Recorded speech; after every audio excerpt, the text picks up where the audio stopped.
টানা ১৬ বছর বিএনপির বিরুদ্ধে হামলা, মামলা ও নির্যাতন শেষ হয় ৫ আগস্ট হাসিনা সরকারের পতনের মধ্য দিয়ে। এরপর থেকেই রাজপথে আবারও সরব দলটির নেতাকর্মীরা। নেতাকর্মীদের চাঙা করতে আগস্ট থেকে খুলনায় সভা সমাবেশ ও মিছিল মিটিংয়ে ব্যস্ত স্থানীয় বিএনপি। নেতাকর্মীদের উজ্জীবিত করতে সভা সমাবেশে নিয়মিত উপস্থিত থাকছেন কেন্দ্রীয় নেতারাও। জাতীয় নির্বাচন সামনে রেখে চলছে নতুন সমীকরণ।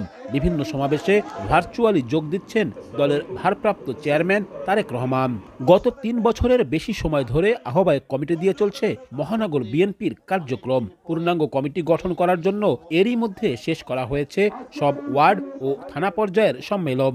রাজপথের আন্দোলনে সরব ও ত্যাগী নেতাদের মূল্যায়নের মধ্য দিয়ে শিগগিরই পূর্ণাঙ্গ কমিটি ঘোষণা করতে চায় দলটি। উল্টো চিত্র জেলা কমিটিতে।